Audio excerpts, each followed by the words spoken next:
की एक महिला से होती है जो अपनी कहानी खुद सुनाते हुए बताती है कि उसे हर रात एक ही सपना आता है। सपने में वह खुद को एक विशाल और रहस्यमयी घर में पाती है जहां एक बेहद आकर्षक आदमी रोज उससे मिलने आता है। लेकिन इस बार कुछ अलग था। जब एचा यह सपना देख रही थी उसी समय असल दुनिया में भी उसके कमरे में एक डरावनी परछाई मौजूद थी। ऐसा लग रहा था मानो किसी शैतानी शक्ति ने उस पर अपना कब्जा जमा लिया हो। रात को जब उसका पति एरियल घर लौटता है तो एचा की नींद खुल जाती है। वह उसे देखकर खुश तो होती है लेकिन साथ ही नाराज भी होती है क्योंकि एरियल रोज की तरह आज भी काफी देर से आया था। गुस्से में एचा कहती है, कम से कम सामान तो सही जगह पर रखा करो। एरियल चुपचाप सामान व्यवस्थित कर देता है लेकिन जैसे ही वह दूसरी तरफ जाता है एक अदृश्य शैतानी हाथ सारे सामान को फिर से बिखेर देता है। नतीजा वही होता है जिसकी उम्मीद थी। दोनों के बीच झगड़ा शुरू हो जाता है। गुस्से में एरियल बिना खाना खाए घर से निकल जाता है। अगले दिन ऑफिस में एचा अपनी सहेली से अपनी परेशानियां साझा करती है। उसे लगता है कि एरियल पहले जैसा नहीं रहा, अब वह उसे समय नहीं देता। उसकी सहेली समझाते हुए कहती है, सिर्फ वही नहीं बदला, तुम भी तो पहले जैसी नहीं रही। तुम न उसके लिए सजती हो और न ही पहले जैसी प्यार भरी बातें करती हो। आज रात उसके लिए थोड़ा खास बनकर देखो। उधर एरियल भी परेशान था। वह अपने सीनियर से अपनी शादीशुदा जिंदगी की समस्याओं के बारे में बात करता है। सीनियर उसे सलाह देते हैं कि आज रात एचा से खुलकर बात करे। रात को जब एरियल घर लौटता है तो वह एचा को देखकर हैरान रह जाता है। आज एचा बहुत खूबसूरती से तैयार हुई थी। दोनों प्यार से बातें करते हैं और काफी समय बाद उनका रिश्ता फिर से सामान्य होने लगता है। लेकिन इस पूरे समय एक अजीब शैतानी साया उनके आसपास मंडराता रहता है। रात में सोने के बाद एचा फिर वही सपना देखती है। वही रहस्यमयी आदमी उसके सामने खड़ा था लेकिन इस बार उसका चेहरा गुस्से से भरा हुआ था। वह कहता है, तुम कभी मेरी कैद से बाहर नहीं जा सकती। यह सुनते ही एचा डर कर जाग जाती है। सपने में उस आदमी ने उसके पेट पर एक फूल रखा था। हैरानी की बात यह थी कि जागने के बाद वही फूल उसके बिस्तर पर भी रखा हुआ था। सुबह नीचे जाकर वह देखती है कि एरियल उसके लिए नाश्ता तैयार कर चुका है। दोनों अपनी पुरानी गलतियों के लिए एक दूसरे से माफी मांगते हैं और नई शुरुआत करने का फैसला करते हैं। लेकिन ऑफिस पहुंचने के बाद एचा को फिर वही फूल दिखाई देता है। जैसे ही वह फूल उठाने जाती है कोई दूसरा हाथ उसे पहले ही उठा लेता है। जब एचा पीछे मुड़कर देखती है तो उसके होश उड़ जाते हैं। उसके सामने वही आदमी खड़ा था जिसे वह हर रात अपने सपनों में देखती थी। उसे देखते ही एचा बुरी तरह घबरा जाती है और जब वह खुद को शीशे में देखती है तो उसकी चीख निकल जाती है क्योंकि शीशे में उसे अपना चेहरा नहीं बल्कि एक डरावना दैत्य दिखाई देता है। डर के कारण उसे उल्टियां होने लगती हैं। वह भागकर वॉशरूम पहुंचती है। उसकी सहेली भी पीछे पीछे आती है लेकिन एचा बिना कुछ बताए वहां से चली जाती है। जब उसकी सहेली उस उल्टी को देखती है तो वह सन्न रह जाती है। उल्टी में खून और कीड़े मौजूद थे। शाम को एचा अपनी बहन से मिलने जाती है। बातचीत से पता चलता है कि उसे बच्चों से बहुत प्यार है लेकिन शादी के कई साल बाद भी वह मां नहीं बन पाई थी। डॉक्टर ने उसे कुछ दवाइयां दी थीं जिन्हें लाने के लिए वह एरियल को मैसेज करती है। लेकिन जब एरियल मैसेज पढ़ता है तो उसे एचा एक सुनसान इमारत में दिखाई देती है। वह उसे आवाज देता है लेकिन एचा भागने लगती है। एरियल उसके पीछे दौड़ता है और अचानक उसके सामने एक ऐसा नजारा आता है जिसे देखकर उसके पैरों तले जमीन खिसक जाती है। एचा का शरीर अजीब तरीके से बदलने लगता है। उसका पेट तेजी से फूल जाता है और कुछ ही सेकंड में वह एक बच्चे को जन्म दे देती है। लेकिन वह बच्चा इंसान नहीं था। उसका चेहरा किसी शैतानी प्राणी जैसा था। वह दानवी बच्चा एरियल की ओर बढ़ने लगता है जबकि एचा एक डरावनी मुस्कान के साथ उसे घूरती रहती है। डर के मारे एरियल वहां से भाग जाता है। बाहर निकलते ही उसकी मुलाकात अपने सीनियर से होती है। वह उन्हें पूरी घटना बताता है लेकिन जब दोनों पीछे मुड़कर देखते हैं तो वहां कोई नहीं होता। एरियल छुट्टी लेकर घर वापस लौट आता है। घर पहुंचकर वह देखता है कि एचा बिल्कुल सामान्य व्यवहार कर रही है जैसे कुछ हुआ ही ना हो। लेकिन एरियल अब बदल चुका था। उसके मन में डर और शक दोनों पैदा हो चुके थे। एरियल के अजीब व्यवहार को ऐचा तुरंत महसूस कर लेती है। वह समझ नहीं पाती कि आखिर उसके पति को अचानक क्या हो गया है। एरियल कहता है, कल मैं एक हेल्थ केयर वर्कर को बुला रहा हूँ, शायद तुम्हें चेकअप की जरूरत है। यह कहकर वह सोने चला जाता है, लेकिन पूरी रात उसे वही डरावना मंजर याद आता रहता है जो उसने उस सुनसान बिल्डिंग में देखा था। अगली सुबह हेल्थ केयर वर्कर घर पहुंचती है और ऐचा की जांच शुरू करती है। कुछ देर बाद वह मुस्कुराते हुए कहती है, बधाई हो, आपकी पत्नी लगभग 3 महीने की प्रेग्नेंट है। यह सुनते ही ऐचा की खुशी का ठिकाना नहीं रहता। उसकी आंखों में आंसू आ जाते हैं, क्योंकि वह काफी समय से मां बनने का सपना देख रही थी। लेकिन दूसरी तरफ एरियल का चेहरा उतर जाता है। वह अच्छी तरह जानता था कि पिछले 6 महीनों से उनके बीच कोई शारीरिक संबंध नहीं बना था। ऐसे में यह प्रेगनेंसी कैसे संभव हो सकती थी? एरियल अपनी यह चिंता अपने सीनियर से साझा करता है। सीनियर उसे सलाह देते हैं कि वह ऐचा से खुलकर बात करे। उधर ऐचा अपनी खुशी में पूरी तरह डूबी हुई थी। वह ऑफिस पहुंचकर सभी को अपनी प्रेगनेंसी की खबर सुनाती है, लेकिन उसकी सहेली खुश नहीं होती। उसे पिछली रात की वह भयानक उल्टी याद थी, जिसमें खून और कीड़े निकले थे। उसके लिए यह किसी बुरे संकेत से कम नहीं था, लेकिन ऐचा उसकी बातों को गंभीरता से नहीं लेती। इसी बीच पार्किंग में एरियल को अचानक एक कार के अंदर से बच्चे के रोने की आवाज सुनाई देती है। वह तुरंत कार के पास जाता है और जैसे ही दरवाजा खोलता है, उसके होश उड़ जाते हैं। अंदर एक शैतानी बच्चा बैठा हुआ था, जिसकी आंखें लाल थीं और चेहरा बेहद डरावना था। डरकर एरियल पीछे हट जाता है। तभी उसे महसूस होता है कि कोई उसके पीछे खड़ा है। जब वह पलट कर देखता है तो वहां वही रहस्यमयी दैत्य खड़ा था, जिसने उस शैतानी बच्चे को अपनी गोद में उठा रखा था। डर के मारे एरियल तुरंत घर लौट आता है। अब उसके मन में ऐचा को लेकर शक पैदा हो चुका था, इसीलिए वह उसका मोबाइल चेक करने लगता है। फोन में उसे एक अजनबी लड़के के साथ चैट दिखाई देती है। जब एरियल इस बारे में ऐचा से पूछता है तो वह बताती है, वो मेरा बचपन का दोस्त है। उसका अपनी पत्नी से झगड़ा हुआ था, इसीलिए वह मुझसे सिर्फ बातें कर रहा था। हमारे बीच ऐसा कुछ भी नहीं है। लेकिन एरियल का शक अभी भी खत्म नहीं होता। यह देखकर ऐचा गुस्से में कहती है, ठीक है, कल हम अस्पताल चलेंगे और टेस्ट कराएंगे, तब तुम्हारा सारा शक दूर हो जाएगा। अगले दिन दोनों अस्पताल पहुंचते हैं, लेकिन जांच के बाद डॉक्टर जो बताते हैं उसे सुनकर दोनों हैरान रह जाते हैं। डॉक्टर कहते हैं, ऐचा प्रेग्नेंट नहीं है। कई बार जब कोई महिला मां बनने की तीव्र इच्छा रखती है तो उसके शरीर में ऐसे बदलाव आने लगते हैं जिससे उसे लगता है कि वह गर्भवती है। डॉक्टर आगे बताते हैं कि हेल्थ केयर वर्कर ने केवल शरीर के आकार को देखकर अंदाजा लगाया था। असल में ऐचा बिल्कुल भी प्रेग्नेंट नहीं थी। ये सच जानकर ऐचा टूट जाती है, जबकि एरियल को अपने शक पर पछतावा होने लगता है। उदास और परेशान ऐचा अपनी सहेली के पास जाती है और उसे सारी बातें बताती है। उसकी सहेली कहती है, ऐचा, तुम्हारे साथ जो कुछ भी हो रहा है वो बिल्कुल सामान्य नहीं है। मुझे लगता है कि हमें किसी ऐसे इंसान से मिलना चाहिए जो इन चीजों के बारे में जानता हो। इसके बाद वह ऐचा को अपनी टीचर जेनी मैम के पास लेकर जाती है। जैसे ही जेनी ऐचा को देखती है, उनके चेहरे का रंग बदल जाता है। उन्हें तुरंत एहसास हो जाता है कि ऐचा के साथ कोई अलौकिक शक्ति जुड़ी हुई है, क्योंकि उन्हें ऐचा के पीछे एक काली परछाई दिखाई देती है। वे दोनों को अंदर बुलाती हैं और जिन्हों के बारे में बताती हैं। जेनी पूछती है, क्या तुम्हें अजीब सपने आते हैं या फिर ऐसी चीजें दिखाई देती हैं जो औरों को नहीं दिखती? ऐचा अपने सपनों के बारे में सब कुछ बता देती है। सारी बातें सुनने के बाद जेनी कहती है, तुम पर एक ऐसे जिन्न का साया है जो शादीशुदा लोगों की जिंदगी बर्बाद करता है।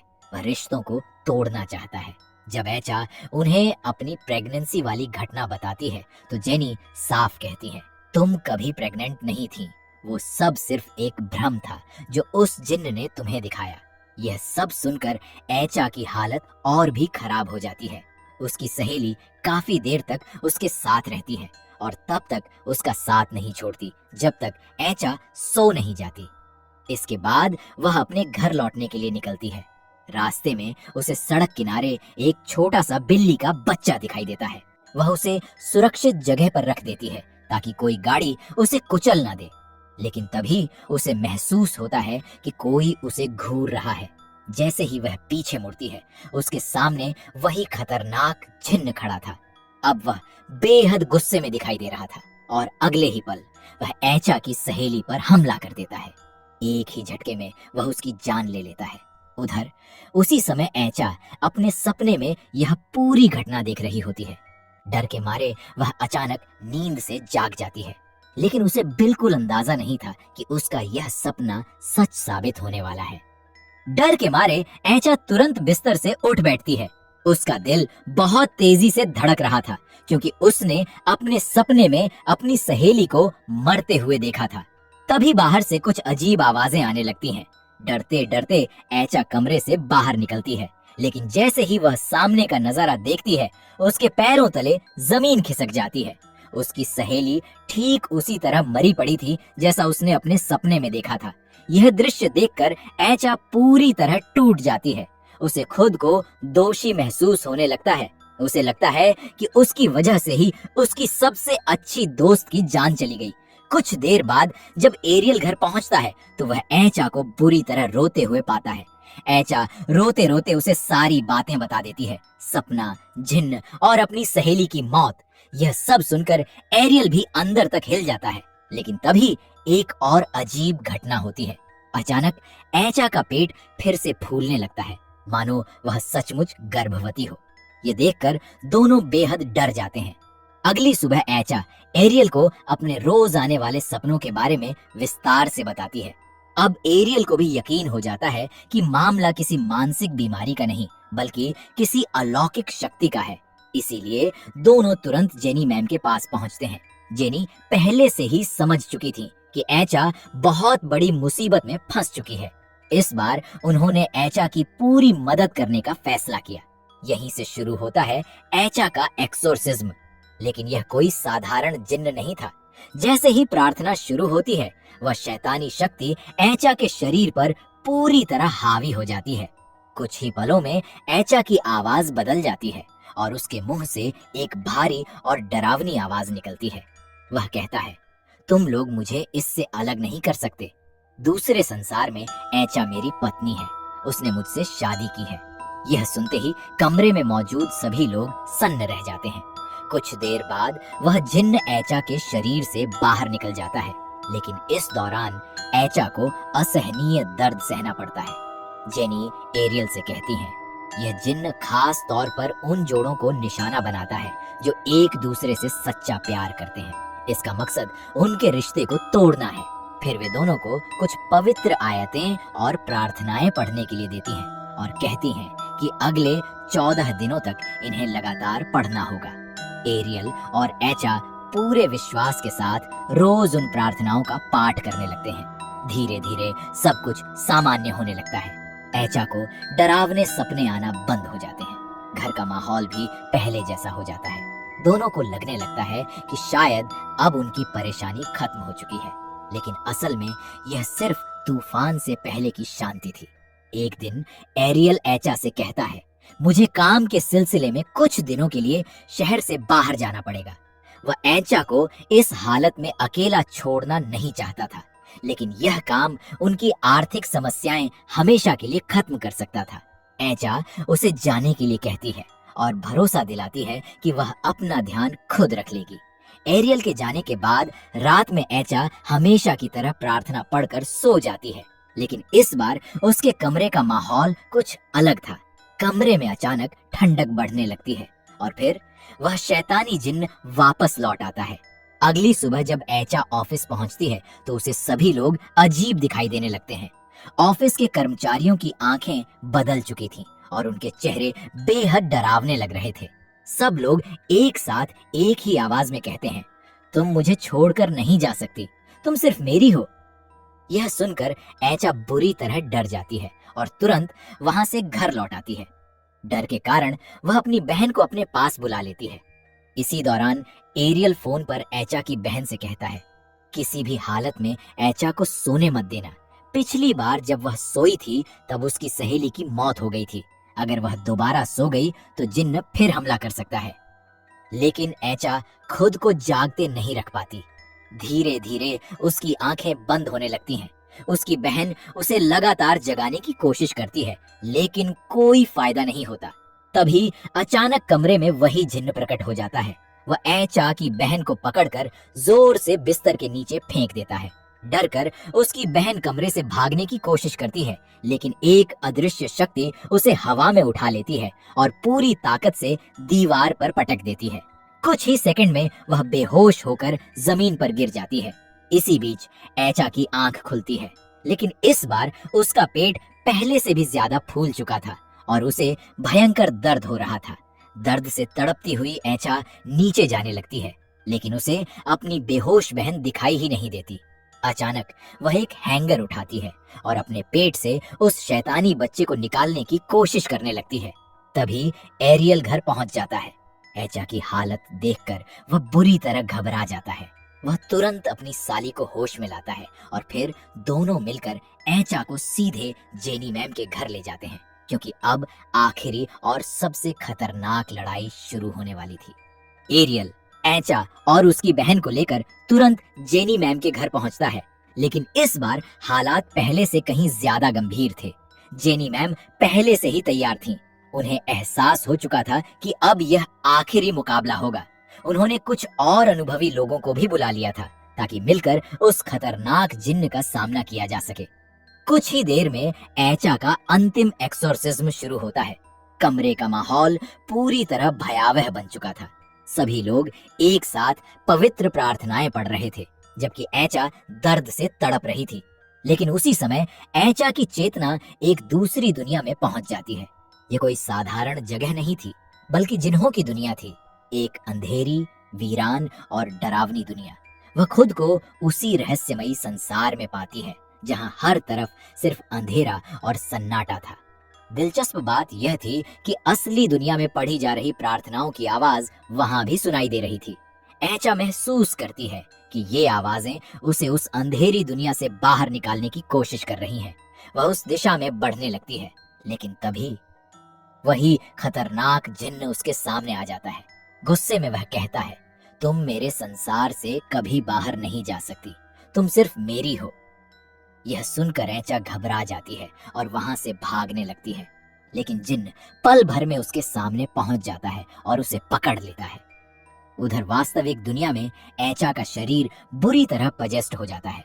अचानक उसका पूरा शरीर हवा में उठने लगता है और कुछ ही सेकंड में पूरा बिस्तर जमीन से ऊपर उठ जाता है। यह देखकर वहां मौजूद सभी लोग और भी तेज आवाज में प्रार्थनाएं पढ़ने लगते हैं। जिन्न हर संभव कोशिश करता है कि लोग डर जाएं और एक्सोर्सिज्म रोक दें। वह कमरे में मौजूद लोगों को डराने लगता है, चीजें इधर उधर फेंकने लगता है और जेनी मैम को भी धमकाने की कोशिश करता है। लेकिन जेनी मैम बिना डरे लगातार अपनी प्रार्थनाएं पढ़ती रहती हैं। धीरे धीरे उस जिन्न की ताकत कमजोर पड़ने लगती है। उसी दौरान एरियल ऐचा के पास जाकर उसके कानों में वही पवित्र आयतें पढ़ने लगता है। अचानक ऐचा अपनी उस अंधेरी दुनिया में एरियल की आवाज सुनती है। एरियल कह रहा था, ऐचा वापस आ जाओ, मुझे तुम्हारी जरूरत है, तुम्हारा असली घर यहीं है। एरियल की आवाज सुनकर ऐचा के अंदर नई हिम्मत आ जाती है। वह भी उन पवित्र प्रार्थनाओं को दोहराना शुरू कर देती है जो असली दुनिया में पढ़ी जा रही थी। जैसे जैसे ऐचा प्रार्थनाएं पढ़ती है, जिन्न की दुनिया टूटने लगती है। चारों तरफ आग फैलने लगती है। अंधेरा धीरे धीरे खत्म होने लगता है और पूरा संसार बिखरने लगता है। जिन्न गुस्से से चीखने लगता है, लेकिन अब उसकी ताकत खत्म हो चुकी थी। कुछ ही पलों बाद वह पूरी तरह नष्ट हो जाता है। उधर वास्तविक दुनिया में भी ऐचा का पोजीशन टूट जाता है। लंबी और खतरनाक लड़ाई के बाद आखिरकार ऐचा उस शैतानी जिन्न से आजाद हो जाती है। एरियल और उसकी बहन खुशी से रो पड़ते हैं। जेनी मैम की मेहनत रंग लाती है और ऐचा की जिंदगी एक बार फिर सामान्य हो जाती है। 6 साल बाद अब ऐचा की जिंदगी पूरी तरह बदल चुकी थी। वह और एरियल खुशी खुशी अपनी जिंदगी बिता रहे थे। इतना ही नहीं, अब उनके 2 प्यारे बच्चे भी थे। सब कुछ बिल्कुल परफेक्ट लग रहा था। लेकिन एक दिन जब बच्चे घर के बाहर खेल रहे होते हैं तो ऐचा की बहन उन्हें अंदर बुलाने के लिए बाहर जाती है। तभी उसकी नजर सड़क के दूसरी तरफ खड़े एक अजनबी व्यक्ति पर पड़ती है। वह इंसान तो दिख रहा था, लेकिन उसकी आंखों में कुछ बेहद अजीब और डरावना था। उसकी नजरें बिल्कुल वैसी ही थीं जैसी उस शैतानी जिन्न की थीं। ये देखकर ऐचा की बहन घबरा जाती है और यही फिल्म यह संकेत देती है कि वह शैतान पूरी तरह खत्म नहीं हुआ था, वह अब भी कहीं न कहीं मौजूद था, शायद सही समय का इंतजार करते हुए। इसी डरावने और रहस्यमयी माहौल के साथ फिल्म समाप्त हो जाती है। अंत में हमें उस असली महिला का इंटरव्यू दिखाया जाता है जिसकी सच्ची कहानी से प्रेरित होकर यह फिल्म बनाई गई थी, और इसी के साथ मूवी खत्म हो जाती है। दोस्तों, आपको ये फिल्म कैसी लगी कमेंट करके जरूर बताइए, और ऐसी ही हॉरर मूवी एक्सप्लेन वीडियो के लिए चैनल को फॉलो करना मत भूलिए।